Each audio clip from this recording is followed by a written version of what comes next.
الحمد لله حمدا كثيرا وسبحان الله بكرة وأصيلا الله أكبر كبيرا أشهد أن لا إله إلا الله وحده لا شريك له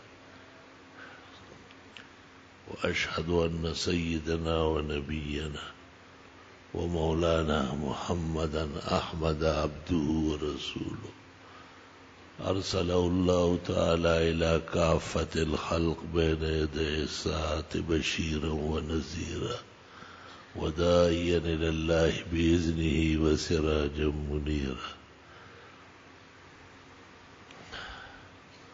صلى الله تعالى عليه وعلى آله وأصحابه وبارك وسلم عليه أما بعد فأعوذ بالله من الشيطان الرجيم بسم الله الرحمن الرحيم لقد كان لكم في رسول الله أسوة حسنة لمن كان يرجو الله واليوم الآخر وذكر الله كثيرا قال النبي صلى الله عليه وسلم إنما أنا رحمة مهداة وقال صلى الله عليه وسلم إنما بعثت معلما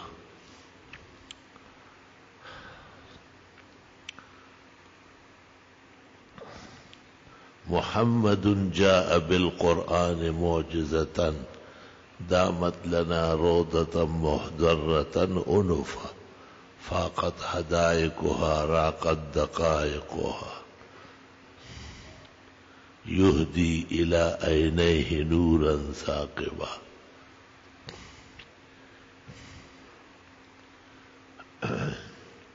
هو الحبيب الذي ترجى شفاعته لكل هول من الأهوال مقتحم فمبلغ العلم فيه أنه بشر وأنه خير خلق الله كلهم وكل آينة الرسل الكرام بها فإنما اتصلت من نوره بهم مولاي صل وسلم دائما تترى على من تزينت به الأسر وہ بشر ہے حد یہی ہے میرے علم و فضل کی سب سے مخلوقات میں افضل عظیم القدر بھی معجزے لائے ہیں جتنے بھی رسولان کرام آپ کے نور نبوت کی وہ کرنیں ہیں تمام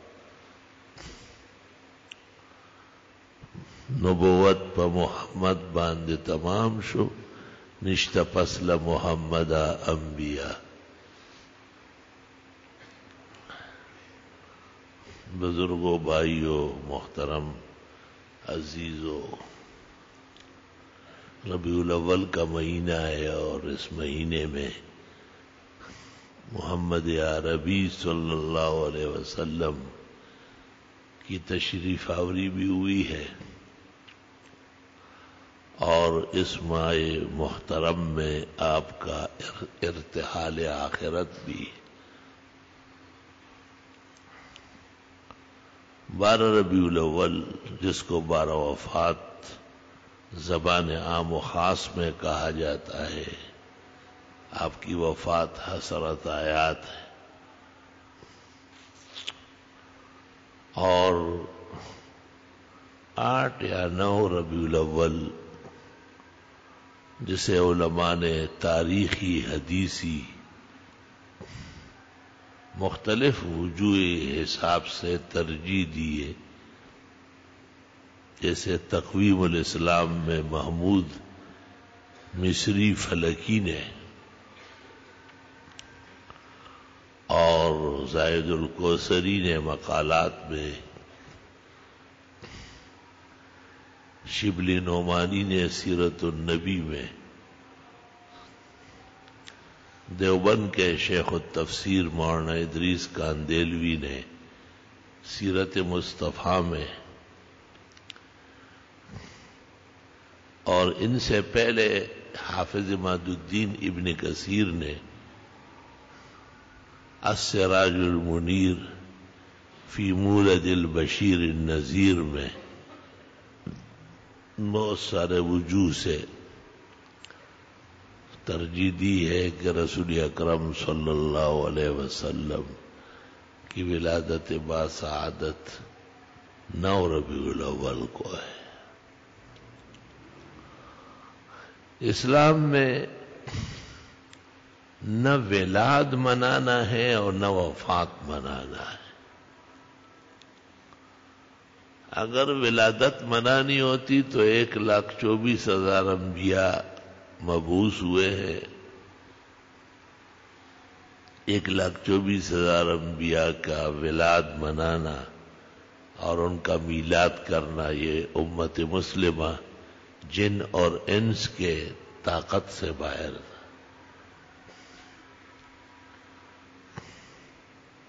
313 مرسلین ہیں اور 104 اصحاب الشرائع والکتب القیمہ ہیں۔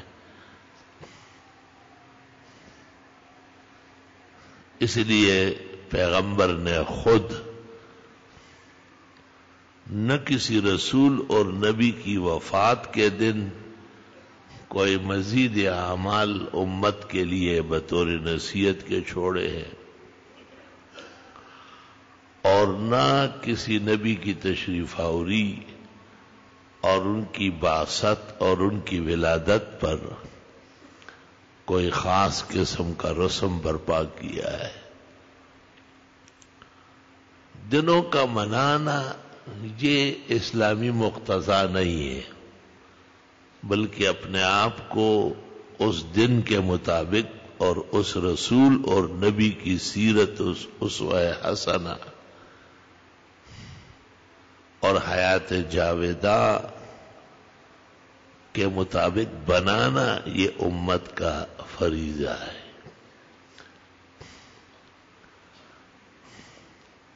اگر ایک آدمی صرف بیان کرے کہ پیغمبر تھے، بڑے خوبصورت تھے، بڑے پیارے تھے، بڑے اچھے تھے، بڑے معجزات والے تھے، بڑے نرم تھے، بڑے حلیم تھے، بڑے بردبار تھے،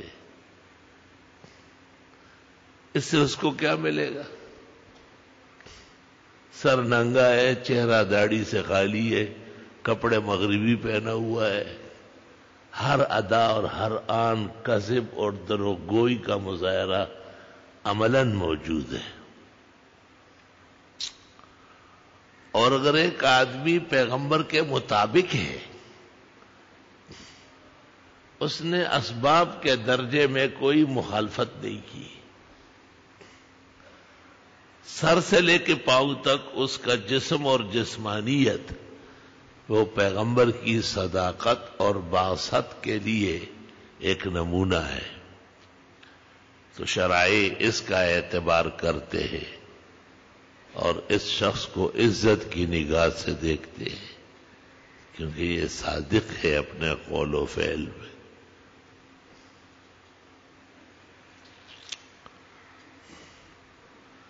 بخاری شریف میں ہے، کل رات کو چونکہ شب جمعہ تھا اور بیان ہوتا ہے، میں نے عرض کیا کہ ایک یہودی نے حضرت عمر رضی اللہ تعالیٰ عنہ سے کہا، آیۃ فی کتابکم امیر المومنین لو نزلت عند معاشرنا الیہود لاتخذنا ذلک اليوم عیدا۔ ایک آیت آپ کے قرآن میں نازل ہوئی ہے، اگر ہمارے یہود کے ہاں ایسی کوئی آیت ہوتی ہم اس خوشی میں جشن منا لیتے، رسم کر لیتے، کچھ اقدامات کر لیتے، جلسہ کر لیتے، جلوس بنا کے چل پڑتے۔ جشن میں تو کچھ مظاہرہ کرنا پڑتا ہے، جیسے یہ جشن کرتے ہیں تو چراغاں کرتے ہیں، لوگوں کو کہتے ہیں گھروں پہ جھنڈے لگاؤ،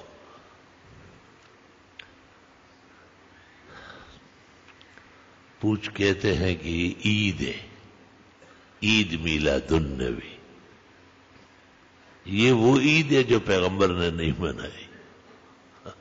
یہ وہ عید ہے جو ابو بکر، عمر، عثمان و علی 1.25 لاکھ صحابہ میں سے اور 1.25 لاکھ تابعین، مجتہدین، فقہا، 1.25 لاکھ رجال الحدیث، آج تک صالحین امت کو اس کا علم تک نہیں ہوا ہے کہ یہ کوئی جشن اور رسم کا لمحہ ہے، اس لیے کہ انہوں نے اپنے آپ کو بنانے کے لیے پیش نہیں کرنا ہے، بلکہ انہوں نے اپنے آپ کو منانے سے ٹرکانا ہے اور لوگوں کو بھی یہ سکھانا ہے کہ بس تھوڑی دیر کے لیے ایک جھنڈا لہرا لو، ادھر سے ادھر تک چلے جاؤ، وہاں سے وہاں تک چلے جاؤ۔ بس آپ بڑے پیارے امتی ہیں، آپ نے بہت زیادہ عشق کا مظاہرہ کیا ہے، جو ایسا نہیں کرتے وہ اچھے نہیں ہیں۔ ای خیالست محالست جنو، یہ کسی ایسے فکر کے ساتھ تو ہو سکتا تھا جس کے اصول و فروع نہ ہو، یہ مکر اور لفظ وہاں تو ہو سکتا تھا جہاں پہلے سے شرعی ماحول موجود نہ ہو، لیکن ہمارا ایمان ہے کہ رسول اکرم صلی اللہ علیہ وسلم جامع شریعت لے کے آئے اور آپ زندگی کی تمام اداؤں کو درست کر کے دنیا سے تشریف لے گئے۔ آپ نے کوئی چیز نہ کم کی ہے اور نہ زیادہ کیا، حالانکہ آپ خود شارع علیہ السلام ہیں، شریعت آپ ہی کا نام ہے۔ آپ سوئے تو سونا عبادت ہے، آپ جاگے تو جاگنا عبادت ہے۔ آپ نے کوئی نماز اس لمحے میں نہیں پڑھی جیسے سورج نکلتے وقت، ڈوبتے وقت، نصف النہار کے وقت، اس وقت نہ پڑھنا عبادت ہے۔ آپ نے صبح صادق سے سورج نکلنے تک صرف 4 رکعت پڑھی، 2 سنت ہلکی پھلکی اور 2 فرض طویل و عریض طوال مفصل کے ساتھ، اور آپ اپنی سنت پر ایسے مضبوط طریقے سے قائم ہیں۔ شیخ عبدالحق نے ما ثبت بالسنہ میں لکھا ہے کہ آپ کی سنتیں بھی خدا نے مقرر کی، اللہ کی طرف سے آپ کو اجازت ہے اس کی۔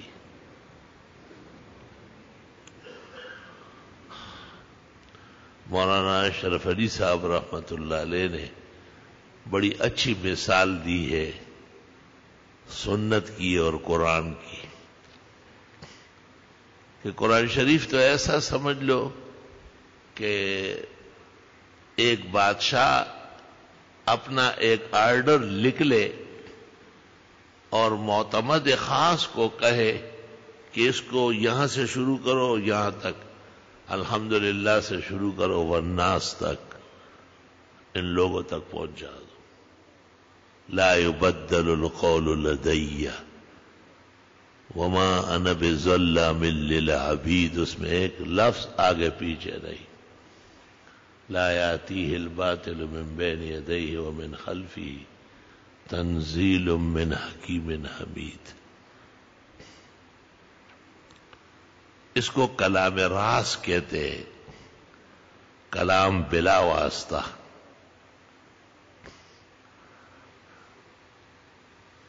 اس میں ایک لفظ، ایک جملے کا اوپر نیچے ہونا محال ہے۔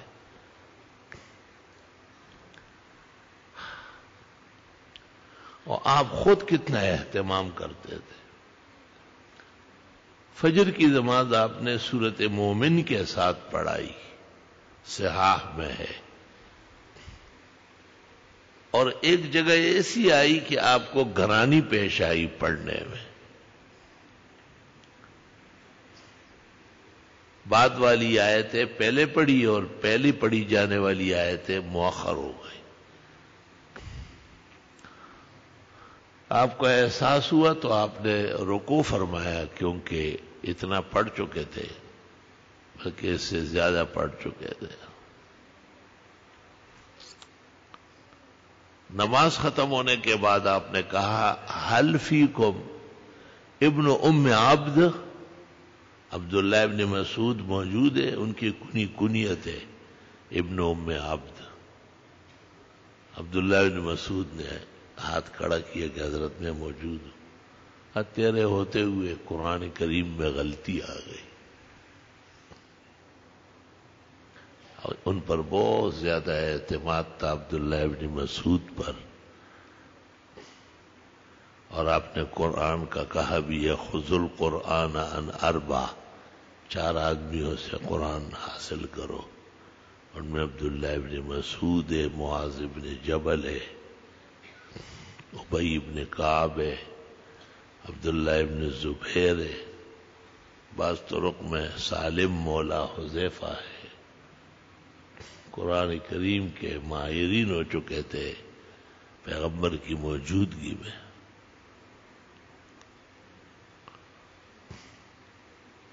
تو عبداللہ بن مسعود نے کہا کہ آپ پر نازل ہو رہا ہے، اور آپ نے ایسا پڑھا تو میں نے سمجھا کہ وہی آئی ہوگی اور تبدیلی ہو چکی ہوگی۔ آپ نے کہا لو نسخ لاخبرتکم، اگر ایسا ہوا ہوتا تو میں آگاہ کر دیتا تمہیں۔ پیغمبر اس قسم کے علوم مخفی نہیں رکھتے، فوراً امت کو آگاہ کرنا پڑتا ہے۔ آپ احتیاط تو دیکھے ذرا، اور میں ایسا ہوا ہوتا تو میں اعلان کر چکا ہوتا۔ فرق ہے، قرآن شریف کا معجزہ ہے کہ بہت زیادہ طاقت و توانائی، صلاحیت اور حفظ، اتقان اور قوت، لیاقت اور قابلیت کے باوجود قرآن سب سے اوپر ہے۔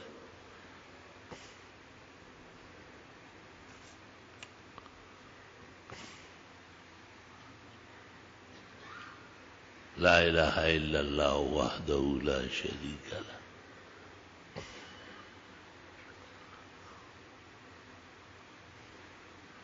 اورنگزیب عالمگیر رحمت اللہ علیہ کی خدمت میں اسلامی آدمی تھا، اسلام کا بہت بڑا مینار اور رشد و ہدایت تھا۔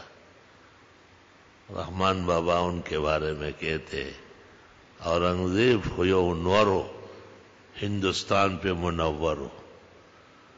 اورنگزیب تو ایک سورج تھا، پورا ہندوستان اس کی روشنی میں منور۔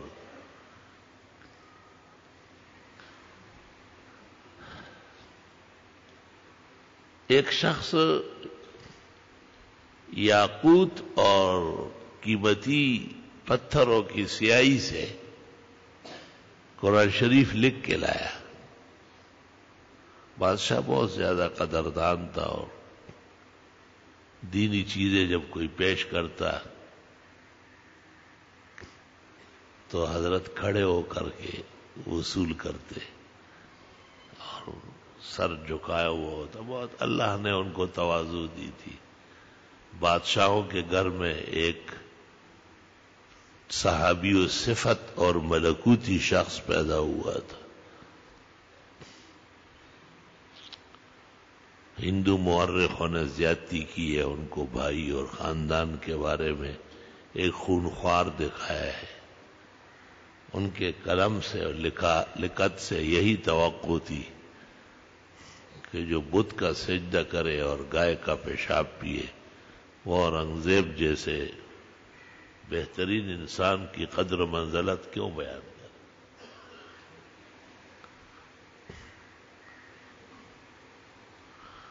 اورنگزیب کی عادت تھی کہ جب کوئی شخص ان سے ضروری بات کرنے آتا تو وہ 3 باتیں کہتا۔ ایک بات یہ کرتا کہ الحمدللہ یہاں کا بادشاہ پختہ مسلمان ہے۔ دوسرا یہ کہ پورے ہندوستان پر اسلام نافذ ہے،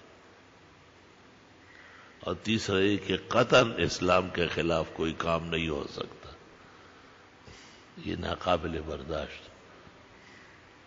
پھر اس کو کہتا کہ کیا کہا ہے میں نے، سناؤ۔ اگر وہ سنا دیتا تو حضرت بات سنتے، آگے گپ شپ لگاتے، اور اگر وہ نہ سناتا تو آپ اشارہ کرتے وزیروں کو کہ پکڑ کے باہر نکالو، یہ انسان ہے ہی نہیں، انسانی شکل میں جانور ہے، بادشاہ سے ملنے آتا ہے اور باتیں غور سے نہیں سنتا۔ تو وہ سب لوگوں کو یاد ہو گئی تھی، جو بھی ان سے ملتا بادشاہ ان کو کہتا کہ یہاں کا بادشاہ پختہ مضبوط راسخ مسلمان ہے، اور پورے ہندوستان پر اسلامی حکومت، اسلامی روایات نافذ ہے، اور کہیں بھی اسلام کے خلاف برداشت نہیں ہے۔ جب کہیں مسجد کو نقصان پہنچ جاتا ہے یا مسلمان فریاد کرتے ہیں تو اورنگزیب بات پوری طرح سن کے جگہ نوٹ کر لیتا، ہفتہ 10 دن میں اہم کام سمجھ کر تشریف لے جاتا وہاں، اور وہاں ان کے مذہبی لوگوں کو بلا لیتا تھا اور ان سے کہتا کہ یہاں مسلمانوں کی مسجد تھی، فلاں تاریخ کو بنی تھی اور اتنے سال رہی تھی، وہ مسجد کہاں ہے؟ وہ جو بھی باتیں کرتے اورنگزیب آخر میں کہتا کہ یہاں مسجد ہونا ضروری، اور وہ مسجد جیسے تھی اس طرح کھڑی کرنی ہوگی۔ کتنے وقت میں تمہارے لیے ممکن ہے؟ وہ گئے جی 6 مہینے۔ اورنگزیب کہتے 9 مہینے بعد میں آؤں گا۔ اور پھر ایسا جاتے تھے کہ یاد رکھتے ہو، ہندو بچے یاد کرے اور مفسد اورنگزیب، صحیح معنوں کے بے بیازائے اور رسول چیلے فرق پکڑا رہا۔ اور جب درست کام ہوتا تو ان سے دریافت کرتے کہ آپ کہاں مندر بنانا چاہتے، گردوارہ آپ کہاں مناسب سمجھتے، سرکاری املاک ہو تو بتائیں، ابھی پیش کر دیتا ہوں۔ مسلمانوں کے ساتھ چھیڑا چھاڑی نہ کیا کرے، مسلمان اصل لوگ ہیں، وہ اصل ہندوستان کے مالک ہیں، اور مسلمانوں کے دینی اسلام کی برکت ہے کہ تمہیں برداشت کر رہا ہے، جو اپنے ہاتھ سے بنے ہوئے بت کا سجدہ کرتے ہیں، گائے کا دودھ چھوڑ کر پیشاب پیتے اور پھر بھی انسان مانے جاتے۔ دیکھیے معاصر عالمگیری صاحب کے احوال پر ایک نمائندہ کتاب ہے۔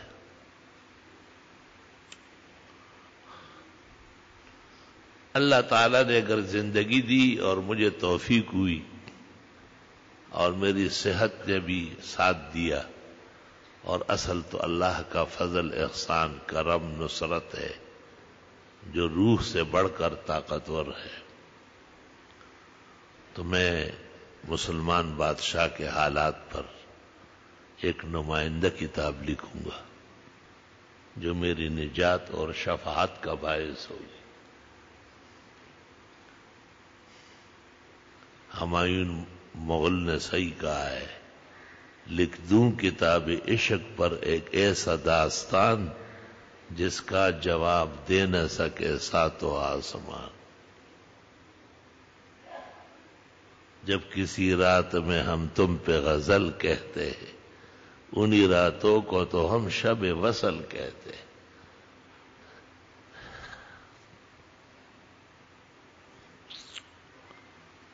اور اگر مجھے موقع نہیں ملا یا میں نہیں لکھ سکا یا مجھے صحت نے، حالات نے اجازت نہیں دی، تو کوئی غیرتی شاگرد باوفا، مستنیر اور بالیاقت اور صلاحیت مستفید جو عاجز اور فقیر پر دینی اعتماد کرتا ہے، وہ اپنی صلاحیت کو بروئے کار لائے۔ اورنگزیب عالمگیر رحمت اللہ علیہ، ان کے احوال لکھنا مسلمانوں کا بہت بڑا حق کے شکر ہے۔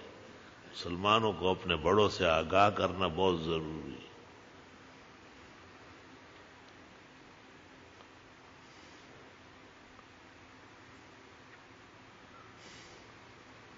اورنگزیب نے اپنی زندگی میں 24,000 لڑائیاں لڑی، سارا ہندوستان گڑبڑ تھا۔ شاہ جہان نے اور نور الدین نے اور اکبر بادشاہ نے صرف اپنا زور دکھایا تھا، لوگوں کو ٹھیک نہیں کیا تھا۔ اور بادشاہ بہت غیرتی تھا، کسی نے ان کو کہا کہ ماشاءاللہ آپ کی غزائیں تو پیغمبر و صحابہ سے بھی زیادہ ہے،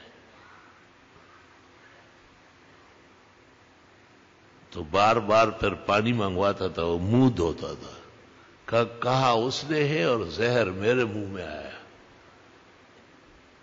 اور تعجب کرتے تھے کہ ایک مسلمان ہو کر کے نبی اور صحابہ پر کسی کو ترجیح دیتے ہوئے وہ زندہ کیوں ہے، اس کو فوراً ختم ہونا چاہیے، اتنا متقی و پارسا۔ اور اس کو صرف اتنا کہا کہ اللہ کے رسول ان کے صحابہ کے ساتھ قیامت تک کوئی مساوی نہیں ہو سکتا۔ اور فرمایا ان کی لڑائیاں اور ان کے جنگ و جدال وہ تو خالص وحی سے ہے، اور اس میں ہمارے پیغمبر بہت ہی زیادہ سپہ سالار ثابت ہوئے ہیں۔ آپ کی غزوات میں بھی عدل و انصاف موجود تھا۔ فرمایا ہمیں تو پتہ نہیں چلتا ہے کہ شاید لڑائیوں میں ہم سے زیادتی ہو جائے، ہر وقت خوف و خطر رہتا ہے۔ پیغمبر کو تو اطمینان تھا۔ بدر کے مشرکین جو غزوہ بدر میں پکڑے گئے، 70 مارے گئے، 70 پکڑے گئے، بڑے قیمتی لوگ تھے۔ خود عباس ان میں تھا، سن العاب، پیغمبر کا چچا۔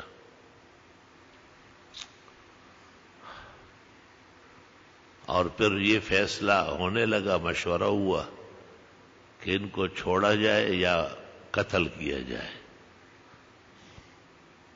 تو اکثر صحابہ کا خیال یہ تھا کہ ان سے کچھ فدیہ لے کے اپنے کام کاج کی کر لیں گے اور ان میں کچھ لوگ مسلمان بھی ہو جائیں گے، چھوڑ دیتے۔ حضرت عمر نے کہا ہوا، یہ ہم سے لڑنے آئے تھے، ہم کو ختم کرنے آئے تھے، اور نبی کو تم لوگ یہاں سے نرمی کرنے لگے، ان کو ذبح کرو اور مجھے یہ میرا ماموں اور یہ لوگ حوالے کرو، ان سے شروع کر دو، تاکہ آئندہ کوئی مسلمانوں کے مقابلے میں گرب سے باہر نہ نکلے، میدان میں کوئی کھڑا نہ ہو۔ رسول اللہ صلی اللہ علیہ وسلم بھی بڑے شفیق، مہربان اور کریم اور حلیم تھے۔ آپ نے کہا عمر ذرا ٹھنڈے رہو، اور فیصلہ یہی ہوا کہ فدیہ لے کے ان کو چھوڑ دیا جائے۔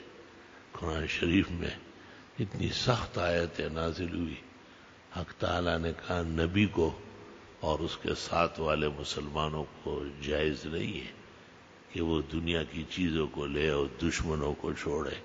ان کو ایسا مارنا تھا کہ زمین خون سے بھر جاتی، کیوں چھوڑا ہے؟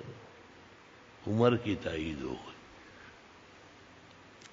عمر کا جوش اور اللہ کا تقدیر اور اللہ کے ہاں سے جو تدبیر معلق تھی وہ یکساں نکلی۔ آپ بہت خوفزدہ تھے، آپ بار بار لا حول ولا قوت الا باللہ پڑھتے، اور آپ نے کہا کہ عذاب خدا کا آ چکا تھا سامنے درخت تک، اگر تھوڑا آگے بڑھتا تو عمر کے علاوہ ہم میں سے کوئی بھی نہیں بچتا۔ تو واہ، لیکن چونکہ اللہ تعالیٰ نے پہلے سے ایک فیصلہ کیا ہے کہ جب تک نبی موجود ہو تو اس طرح عذاب نہیں آئے گا، اس وجہ سے عذاب نہیں آیا۔ اور عمر سے کہا کہ آپ کی جذبات اور جوش و جلال کو اللہ جل جلالہ نے بھی مان لیا ہے۔ علماء اس آیت اور اس واقعے سے یہ نکالتے ہیں کہ نبی اور صحابہ کو غلطی پر چھوڑا نہیں جا رہا ہے، فوراً اصلاح کی باتیں آ گئی۔ اور واقعی ان لوگوں میں بہت لوگ مسلمان ہو گئے، خود عباس مسلمان ہوئے۔ کہتے ہیں عباس کو صحابہ نے جو رات کو باندھا تھا، قیدی تھے، مشرکین سے پکڑے گئے تھے بدر کے میدان میں، تو وہ سخت باندھا تھا اور وہ رات بھر فریاد کرتے تھے۔ قریب میں رسول اکرم صلی اللہ علیہ وسلم کی آرام گاہ تھی۔ آپ نے صبح کہا کہ یہ عباس کو کس نے باندھا ہے؟ ایک صحابی نے کہا کہ میں نے۔ کہا قیدیوں کے ساتھ ایسا سلوک ہوتا ہے جو تم لوگ کرتے ہو؟ اور آپ نے کہا ہمیں ساری رات جھاگتا رہا کیونکہ عباس فریاد کر رہا تھا۔ آخر چچا تو ہے نا، وہ کہتے کافر ہے اور بیا زما زیگر ہے۔ صحابہ بہت گھبرا گئے ہو کہ ہم سے زیادتی ہو گئی عباس کے ساتھ، اور پیغمبر کو کہا کہ عباس کو بغیر فدیے کے چھوڑنا ہے۔ آپ بہت غصے میں تھے، آپ نے کہا تم ایک درہم و دینار چھوڑنے والے نہیں، درہم و دینار نہ چھوڑو، رات کو جو سلوک کیا ہے وہ نہ کرتے۔ وہ ایسا سخت باندھا تھا کہ وہ فریاد کر رہا تھا اور میں ساری رات جاگتا رہا۔ علماء دین نے کہا ہے کہ خاندانی تعلق اور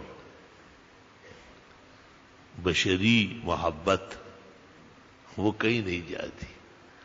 آپ اپنے بھائی کے بڑے بدخواہ ہوں گے، وہ آپ کے بارے میں نامناسب رویہ رکھے گا، لیکن خدا نہ خواستہ اگر بڑا غم آیا تو وہ بالکل اس کو برداشت نہیں ہوگا، سب کچھ ختم ہو جائے۔ خون خود تڑپتا ہے، خاک اور خون جو ہے وہ تپیدن میں بدل جاتا ہے۔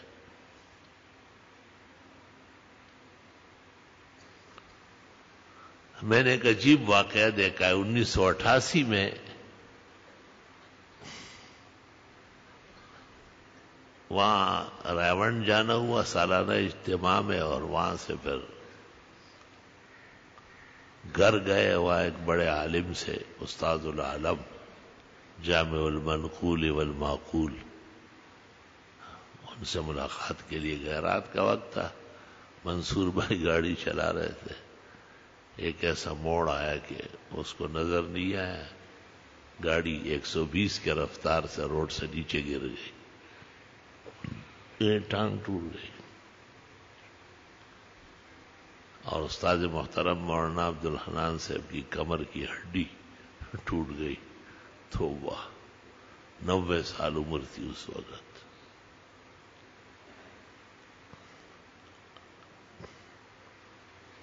تو میرے ایک بھائی کو کہا گیا کہ یہ واقعہ پیش آیا، جہانگیرہ خبر گئی۔ اس نے کہا اچھا ٹانگ ٹوٹ گئی، وہ تو پھر صحیح ہو جائے گی اور آ جائے گا، گردن ٹوٹنی چاہیے تھی کہ وہ ختم ہو جاتا۔ لوگ تو بڑے شیطان ہوتے ہیں اور بری باتوں کو آگے بڑھاتے، اچھائیوں کو نہیں آگے بڑھاتے۔ حکم یہ ہے کہ بری بات کو آگے نہیں بڑھاؤ، دفن کرو۔ ایک جذباتی بات تھی، ناراضگی تھی، تو اس کو باقاعدہ ٹیپ کر کے مجھے سنایا کہ آپ کی اس تکلیف پر بھائی جان نے جو اظہار کیا ہے وہ یہ ہے۔ میں نے جو سنا تو بھائی صاحب بیٹھے تھے، اسپتال تو آ گئے معمول کے مطابق، غمی دنیا میں نہ دیکھ کے ہم عادتاً مسکرا کے چلتے، تو اس کا خیال تھا کہ اس کو کچھ کہیں گے۔ میرے پاس جیب میں جتنے پیسے تھے میں نے کہا یہ لے لے، کوئی بیل گائے خریدے، وہاں کٹوائے، محلے میں لوگوں کو کھانا کھلائے یا گوشت بانٹے، تاکہ اللہ صحت نصیب کرے۔ تو وہ جو بدخواہ تھا وہ مجھے کہتے یہ مطلب تھا اس کا؟ میں نے کہا تو کیا ہو گیا؟ انہوں نے بری بات کہی، کوئی تکلیف پہنچی ہوگی، تو میری شان کے لائق تو نہیں کہ میں برائی کا جواب برائی سے دوں۔ وہ بڑا برا مان گیا۔ بدخواہوں سے بچنا بھی آسان کام نہیں ہے۔ اور برائی یا آگے بڑھانے والوں یہی سب سے بڑے شریر ہوتے ہیں.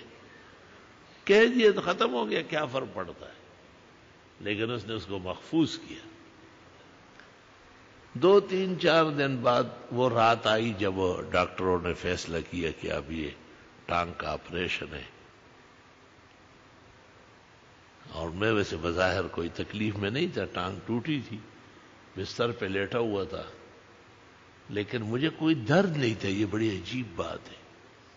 لوگ آ کے رونا دھونا کرتے تھے، بجلی گر مولانا ہے، مولانا عبد القدوس ہاشمی ہے، یہ قاضی حسین احمد کے بڑے بھائی، بہت بڑے عالم تھے، کئی دفعہ جسٹس رہے تھے، کئی بزرگ آئے.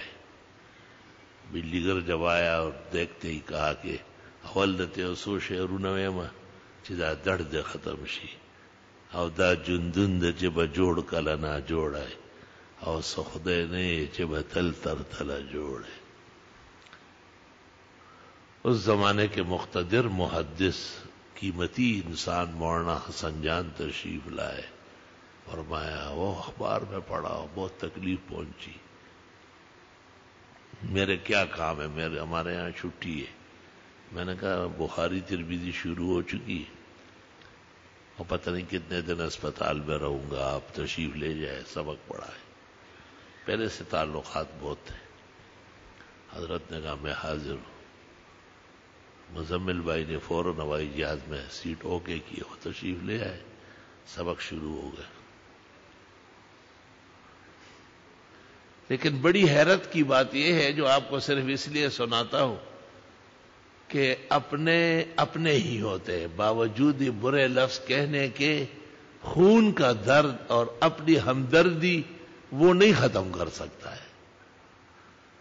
جس وقت وہ لمحہ آیا کہ بھئی ابھی آپریشن تھیٹر میں جانا ہے اور ٹانگ کا آپریشن ہوگا اور سریے ڈلے گا، تو بہت لوگ کھڑے تھے.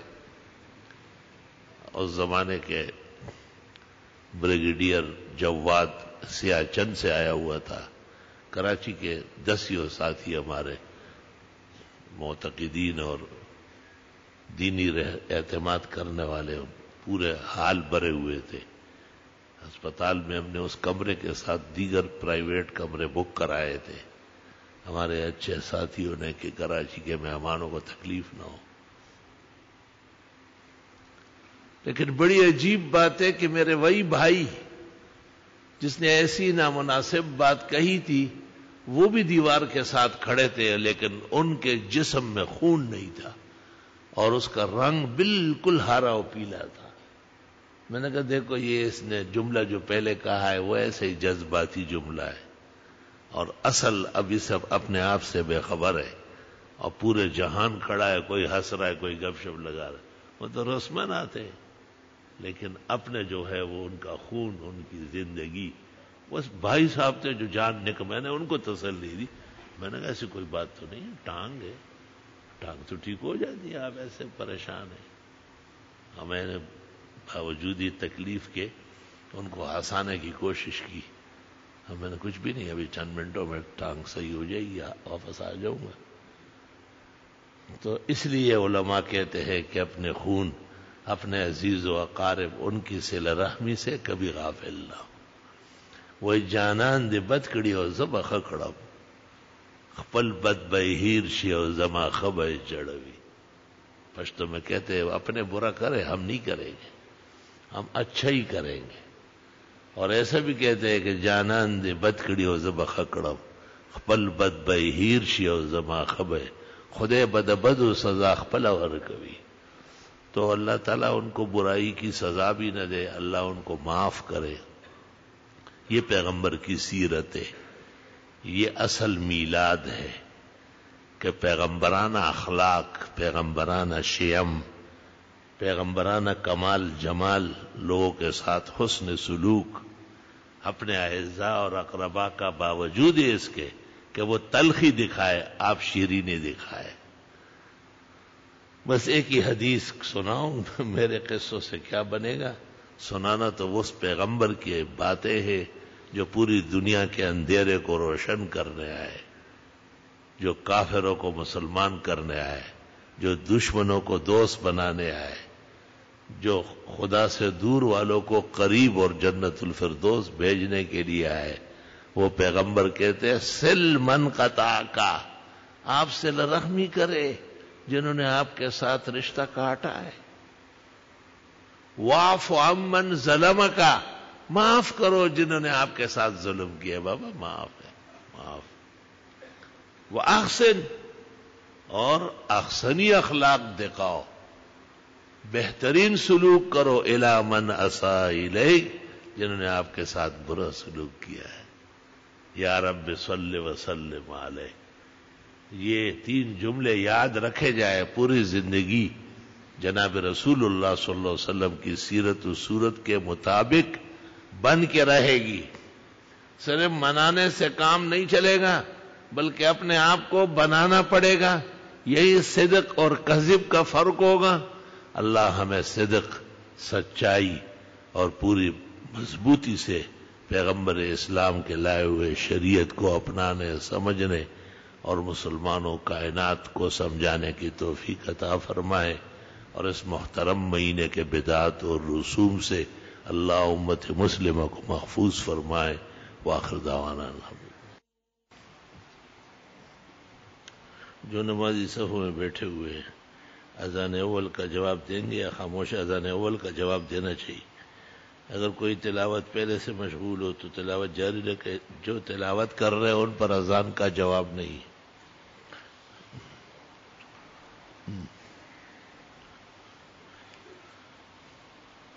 میت کو قبر میں اتارنے کے بعد قبر کے اوپر اذان دینی چاہیے، نہیں، بدعات میں سے۔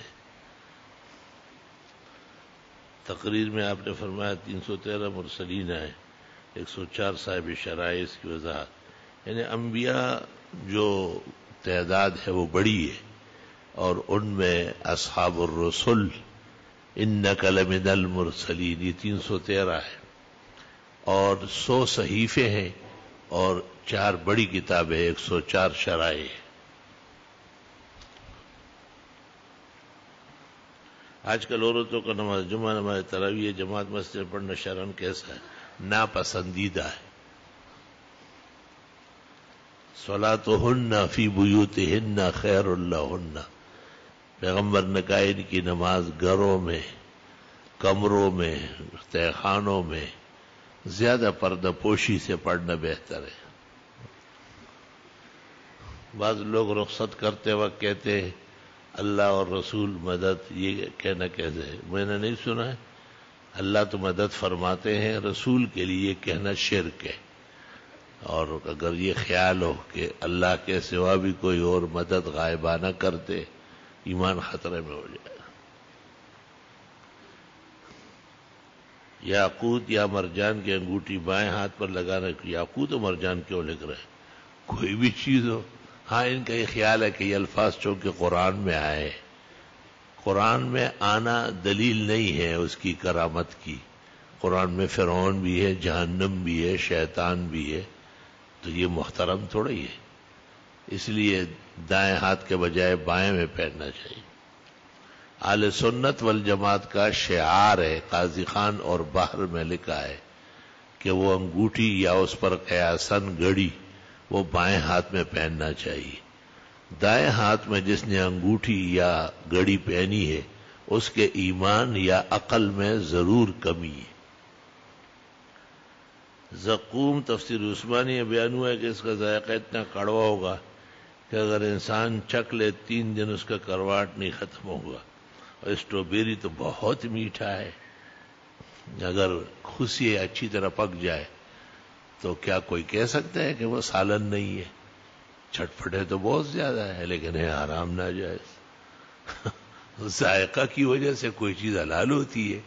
شرابیوں سے پوچھو، نسواریوں سے پوچھو، سگریٹی اور چیلم اور بیڑی والوں سے پوچھو کہ وہ کیا بیان کرتے ہیں۔ درست بات یہ ہے کہ زقوم نام جہنمی پھل کا ہے۔ اس نام سے جو پھل دنیا میں موسوم ہے ان سے بھی احتراز اہل جنت کا شیوا ہے، اور اس کے قریب قریب پٹکنا اور بانے بنانا اور باتیں ادھر سے ادھر کرنا، یہ انہی لوگوں کا کام ہے جو جہنم جا کے اس کو چکھیں گے۔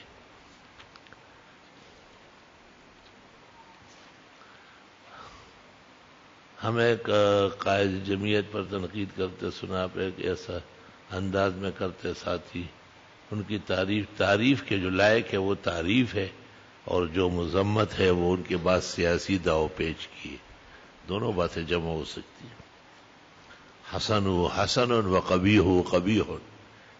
ہم نے ہنڈی کا کاروبار شروع کیا، لیکن سنا ہے یہ کاروبار ناجائز ہے، لہذا اگر ناجائز ہے تو ان کی کوئی جواز کی صورت، ناجائز کے جواز کی صورت کیا مطلب ہے؟ بچو سے۔ آپ نے پریکٹیکلی طور پر نماز کا طریقہ دکھانے کا، انشاءاللہ جلدی بتاؤں گا۔ آپ کو بھرپور صحت اللہ عطا فرمائے، عرش کے خزائن آپ کے لیے مسخر فرمائے۔ محمد انور شاہ کو بھی تمام علوم اور فتنوں پر کامل نظر عطا فرمائے۔ میں لاہور سے آیا ہوں آپ کی زیارت کے لیے، بہت دعاؤں کی درخواست ہے، اللہ تعالیٰ خوش رکھے، آپ کی دعائیں اللہ قبول فرمائے۔ داڑھی میں خط کا کیا حکم؟ بہت زیادہ خط دیر اندر تک نہ بناؤ، بس جو داڑھوں کے اوپر ہے یہ داڑھی ہے، اور جو نیچے بال ہے یا ادھر ادھر گالوں پر ہے وہ لے سکتے ہیں۔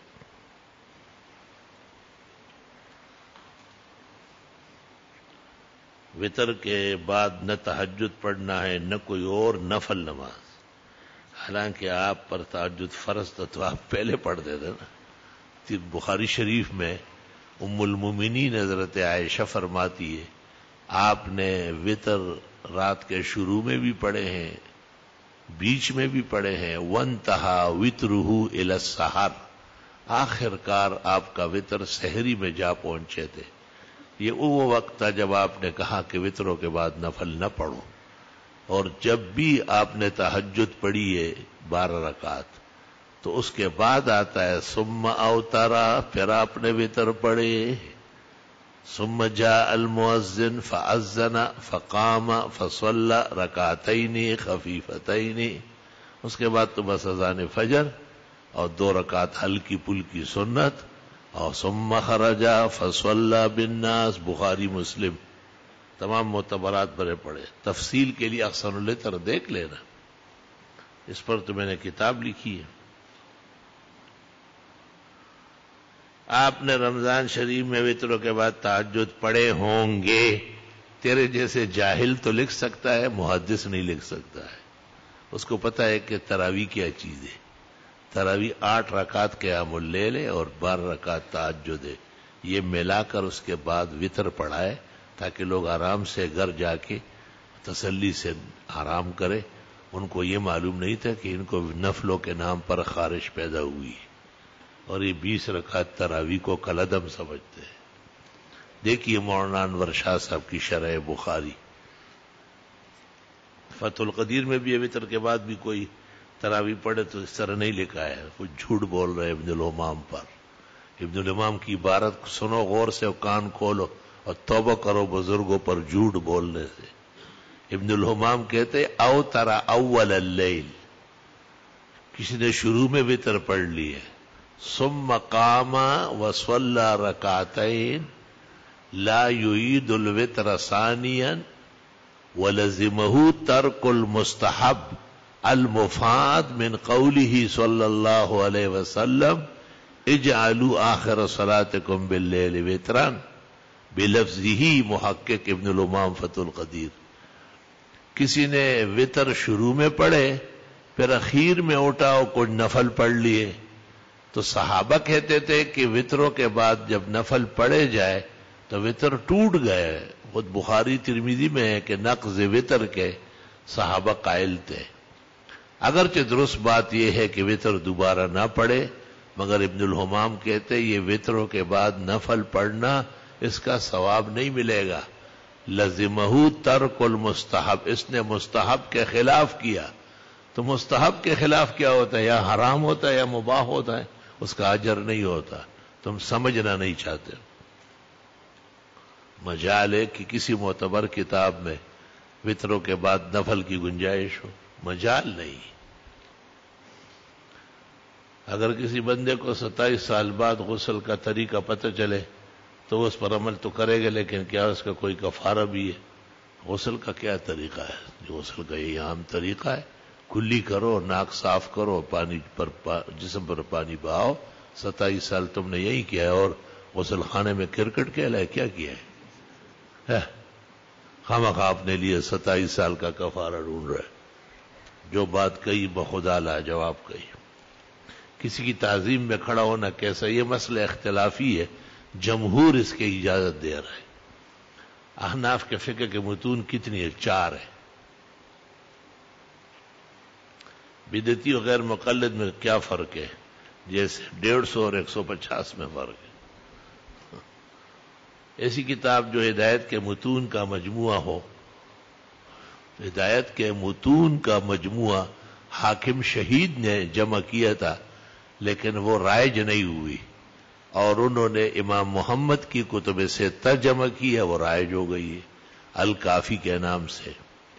صاحب کنز نے بھی کوشش کی تھی الکافی اور الشافی کے نام سے، وہ بھی عام نہیں ہوئی.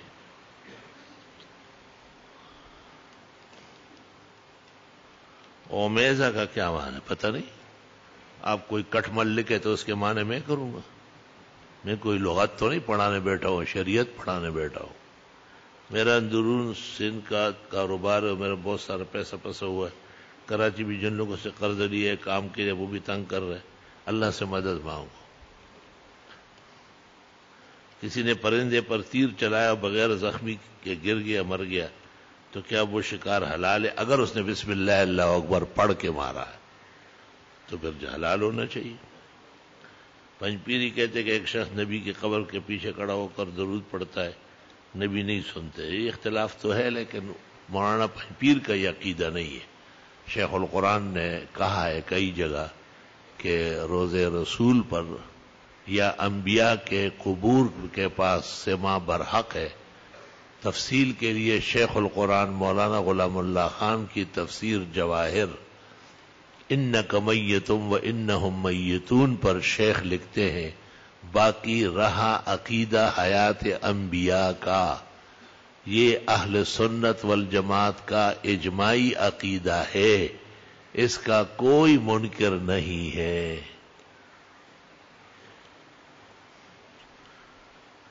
کفار کے ساتھ اتحاد کرنا صحیح ہے جب ضرورت ہو اسلام کو. جیسے اسلام کے نام پر سیاست کرنا، علماء متحدہ مجلس عمر کے نام پر کفار مشرک کے ساتھ اتحاد کر رہے ہیں، ان علماء کفر عالم سمجھنا کی توہین ہے یا نہیں؟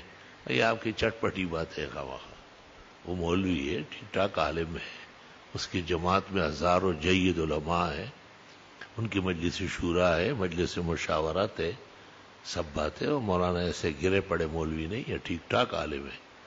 اور وہ قدم رکھتے ہوئے پہلے سوچتے. اگرچہ سوچ میں فرق ہوتا ہے، ضروری نہیں ہے کہ ان کی سوچ ہماری سوچ کی پابند ہو.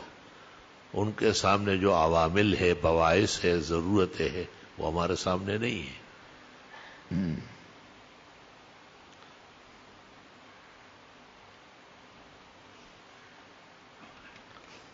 لکھا ہے میں نے آپ کے بارے میں بہت سارے لوگوں سے مناظرے کیے، الحمدللہ ابھی تک کسی نے مجھ کو لاجواب نہیں کیا. لیکن ایک بات یہ ہے کہ میں لوگوں سے کہا مفتی صاحب نبی کریم کے سارے سنتے زندہ کیا ہے. پھر اس نے سوال کیا کہ قیلولے بھی سن لے مفتی صاحب، طلب کو قیلولے وقت نہیں دیتا. آئے تیری، دیکھو یہ نفس پرست آدمی ہے. قیلولے کیا چیز ہے؟ آپ قیلولے کی سنت ہونا جانتے ہیں کیا مطلب ہے اس کا؟ قیلولے کی سنت ان کے لیے جو شب بیدار ہو، جو شب بیدار نہیں ان کے لیے قیلولہ نہیں ہے. اور طلبہ کو قیلولہ تو کرا دو گے، پھر اٹھانے کون جائے گا؟ انہیں پھر اثر جانتے ہیں، نہ مغرب ہو تو کہتے ہیں بس قیلولہ شروع ہے. جتنا بھی کیسورہ بن جائے ان کا قیلولہ ہی ہے.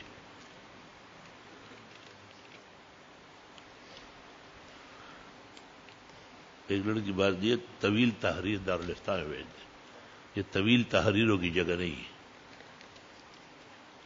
جمعے کی نماز میں دعا کی درخواست، تمام مشکلات پریشانی دور آمین، قلبی سکون خیر و برکت آمین.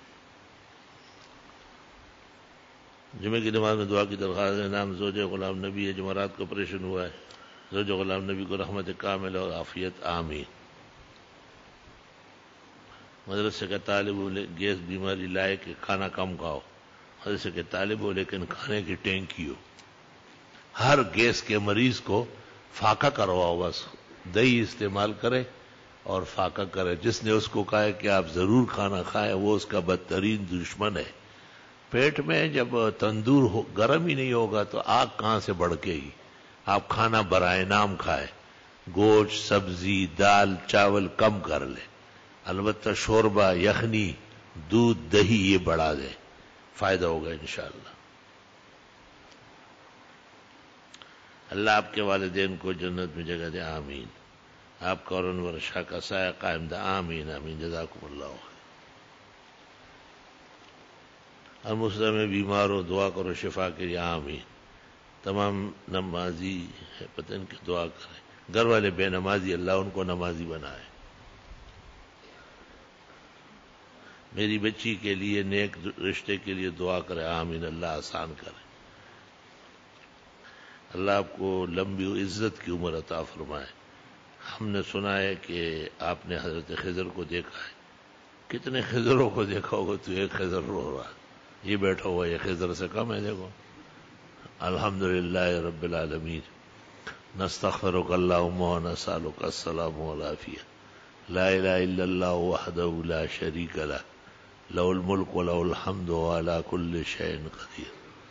اللہ تعالیٰ ان محبت سے دعائیں کرنے والوں کی دعائیں ہمارے حق میں بھی، ان کے حق میں بھی، اور تمام حاضرین اور ان کے غائبین کے حق میں بھی قبول فرمائے. جس طالب علم کو گیس ٹربل ہے اللہ اسے کامل و اکمل صحت شفا عطا فرمائے. اور جن کو جو درد اور غم ہے اور پریشانی ہے، کاروباری ہے، جسمانی ہے، خاندانی ہے، اللہ سب کے حافظ و ناصر، معین و مددگار رہے. جو بیماران ہے اللہ کامل و اکمل صحت دے. جو ایمان پر سفر آخرت کر چکے ہیں حق تعالیٰ ان کی مغفرت و بخشش فرمائے. صلی اللہ تعالی